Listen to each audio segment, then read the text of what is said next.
It is my dating anniversary. Dating anniversary. The day that I said yes when my husband asked me to be his girlfriend. Yes, 52 years ago, he asked me to be his girlfriend. 5 years later, he asked me to be his wife. Those were the two best yeses that I could have made. In September, we will have been married 47 years. 47 years to my junior high school sweetheart. What have I learned? I have learned so much in 47 years. Mind you, we were only teenagers. When I said yes to being his girlfriend, we were talking on the phone. I wasn't allowed to date, to go out on date. He was not allowed to come over my house. When we started dating, it was in the era when guys came to your house as gentlemen. That was when they date night was like Wednesday night, Sunday night. Um, you sit there in the living room and you conversate. You got old enough, you went on dates with them. But I appreciate that era because I look back at it now and how I was real adamant about a man that even though I was young, he had to not beat me. He had to have a job. He had to have a job. He had to have some goals. He had to have respect for me. He had to be manable. He had to be someone my parents approved of. And he checked off the list. And we got married at such young age. But we weathered the storm.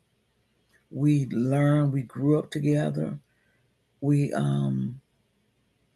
always been intentional about loving each other. We came from a two-parent household where our families, both parents was in the house, and those are great examples. But I always tell people with my Women Major in Marriage podcast and my Women Major in Marriage YouTube channel and my Facebook group, on all those platforms, I always say that. The reason I say major because in marriage, you are forever learning. You forever learn. You forever a student. And I like learning. You would think I had it down pat. You would think my GPA would be so high. But guess what? We go through seasons in marriage. First, it was just us, and we was just trying to learn each other. We were trying to find out ourselves. We were trying to learn what we want to do career-wise. We were trying to finish our education. We were doing all those things while juggling, trying to be a husband and trying to be a wife. And I say to, because a lot of young people, they're not willing to fight. Hey, if it doesn't work, it's okay. Just walk away.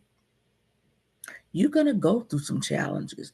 You're gonna go in this day. We have social media that paint all the beautiful pictures about marriage, and people, oh, they have the most outstanding marriage. Oh, they have a beautiful marriage. Oh, she showed where he took her there. She showed where her husband bought her this, but they don't tell you what went on the night before, what went on behind closed doors. They only show you what they want you to know. And that's what social media does. And you go into this relationship, and you go into this marriage looking for this fairy tale relationship, this fairy tale marriage. And then when the trials and tests come, you want to walk away. Marriage is not a contract, it's a covenant. It's not something that you try to get out of. It's designed by God. God designed marriage. The church is the example. We, the bride, we the example of marriage. So we have to fight for our marriage. And that's something that I would say that my husband and I did. And I look back on it now, I never thought about it, but we never once said the word divorce. We never once discussed divorce, or we need to separate, or we need space, or we need time away from each other. We need time to find ourselves. We never did. And you might ask, did you never discuss it because you never had problems? No, we had problems. We had differences. We had to grow up. We didn't see everything eye to eye. We weren't on page with everything. We had to learn how to finance. We had to learn with our finances, to be good steward over our money. When we got married, we both wasn't saved. We knew of the Lord. We wasn't saved. We got saved later. We went out there dropping it like it hot and doing all the things some of these people out here doing.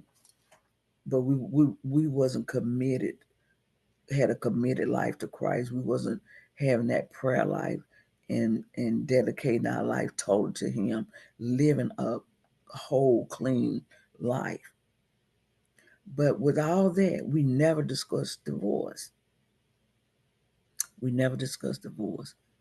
We always worked on our marriage. We were willing to forgive. We was willing to grow. We knew we were young.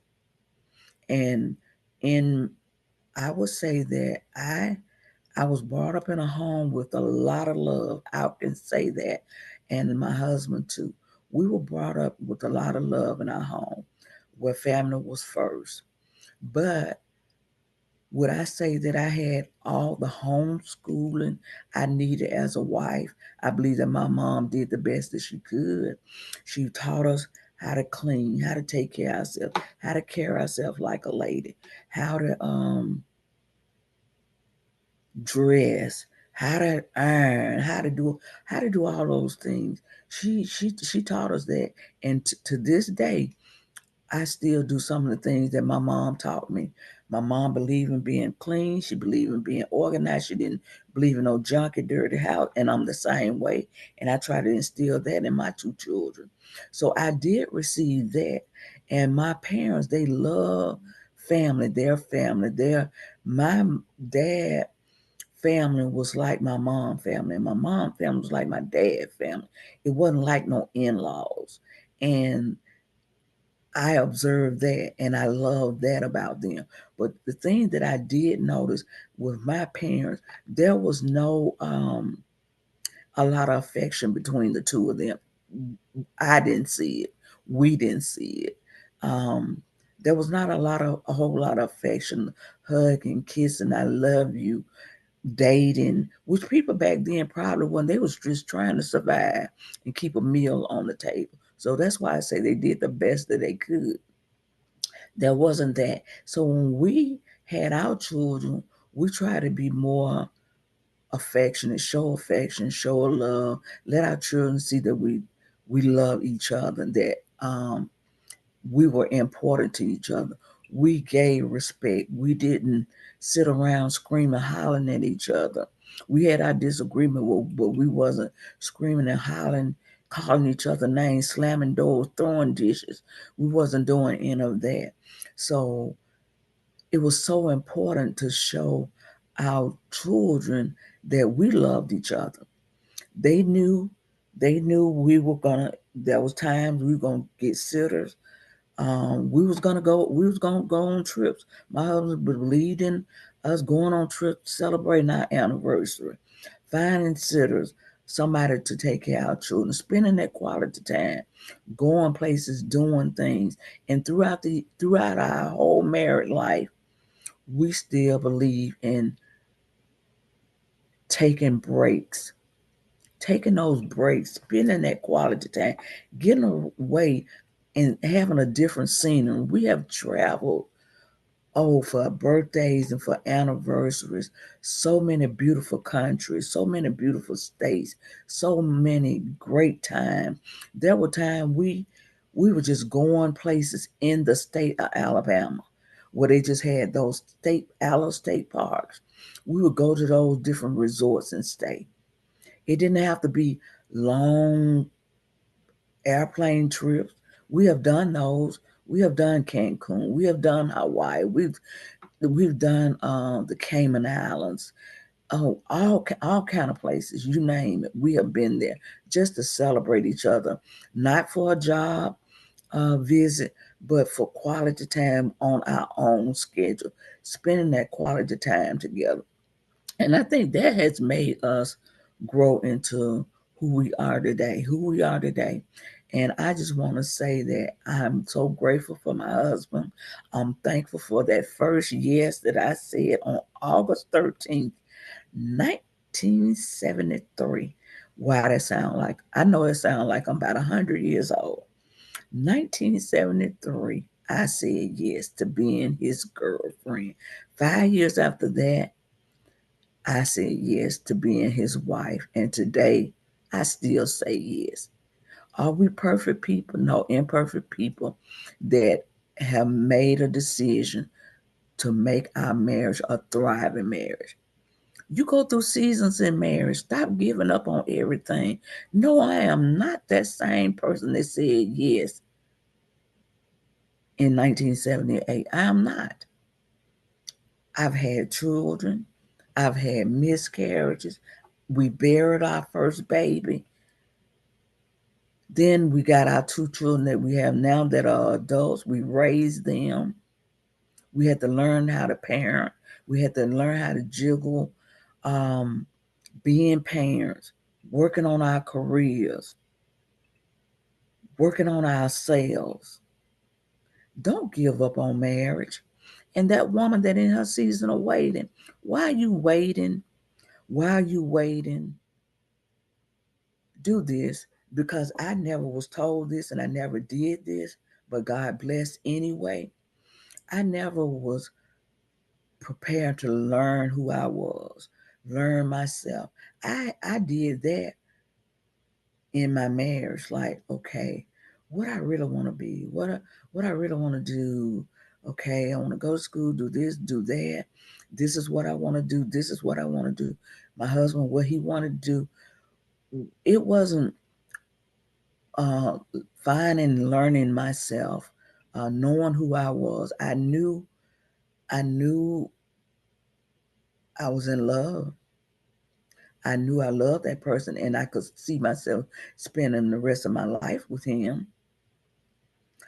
A whole lot of things I had to learn. I learned them. We grew up together, literally. That's what it all boiled out to. We grew up together, finding ourselves, learning ourselves, balancing life, managing money, managing careers, parenting, all those different things. We did that together. But there was no teaching on preparing to be a wife. How you prepare to be a wife? And I wouldn't take it for anything, because there was no baby and mama drama. There was no ex-wife drama. There was no ex-husband drama. There was not all of that. We grew up and learned each other as we grew. Yes, there was challenges. There's still challenges. There are gonna be challenges in all of our seasons of marriage, but you just can't give up. I'm so grateful for saying yes to being his girlfriend. And more than anything, I am so grateful for saying yes to being his wife. Today we celebrate our date anniversary. We're still here by the grace of God. He's still doing great things in our lives. We're in a different season in our life. We're in our 60s. We are in our 60s. We're in a different season. So you have to learn to pivot. You can't fall apart. You have to just go with that season, go with that flow. And I'm so grateful to God for the wisdom to be able to recognize the season and learn from the season. Learn from what season you're in. Take that test for a testimony. Don't give up on your marriage. Don't give up on God. Don't give up on whatever you believe in God for. If you're in a trying time, a trying season in your marriage, hang in there. Don't stay in an abusive marriage. Don't stay in a marriage for infidelity. Now, I've seen people work through that. And if you can, that's great. If you can work through infidelity in a marriage. But if it's those other things, oh, we incompatible, oh, we don't get along, oh, we different, all this, all that, try to work it out. Do everything you can to work it out. And then I would say, take a selfie. Take a selfie of yourself. What am I doing, or what can I do to make the marriage better? And if communication is lacking, that is something that you definitely have to work on, because if you don't communicate, if you don't talk, everything will be based on assumption. Well, I thought you meant this. What I thought you said this. What I thought. No, communication is the key. Queens, trust God for what you believe in Him for, whether you want a more thriving marriage, whether you want to be married and you've been waiting and waiting and it seems like God has forgotten about you, or whether you that woman that's already said I do and you engage and you so busy working on who's gonna be in the wedding, how many bridesmaids, what color flowers, what color this. Honey, stop, slow down, and ask yourself this. Ask yourself this. Am I preparing myself to be the wife that God has called me to be? Being married is a calling. Are you preparing yourself? Make sure you're getting yourself in position to be the wife more so than your colors scheme. Who's going to be in the wedding? Focus on being the wife. Focus on forever being that forever partner. And when things not looking good, when after the wedding is over with and the honeymoon is over with, and you go home and all those bills in the mailbox, the wedding party is gone back to their regular life. Are you willing to hang in there? Are you willing to fight for your marriage? Marriage is a beautiful thing. Marriage is a beautiful thing, but marriage is work. It's something you have to constantly work on. You have to constantly work on. You have to be willing to put in the time for your marriage. Marriage is ordained by God. It's a beautiful thing. I celebrate my husband and I really do. I celebrate the milestones that he had brought us in our marriage. I really do. And it's so hard to sit back and look and say, 40 some years, wow, a long time. I say to God be the glory. To God be the glory. Ladies, ladies, don't forget to subscribe. Don't forget to subscribe for more great content. More great content. Leave me a comment. Let me know if you're married. Let me know if you're engaged. Let me know that you're in that woman that is in her season of waiting. I love comments and I will respond. And share this victory of me celebrating my first yes when I told my husband I would be his girlfriend. I would be his girlfriend. You all go and have the most fantastic day. And if you still here with me and you haven't subscribed, what are you waiting on? What are you waiting on?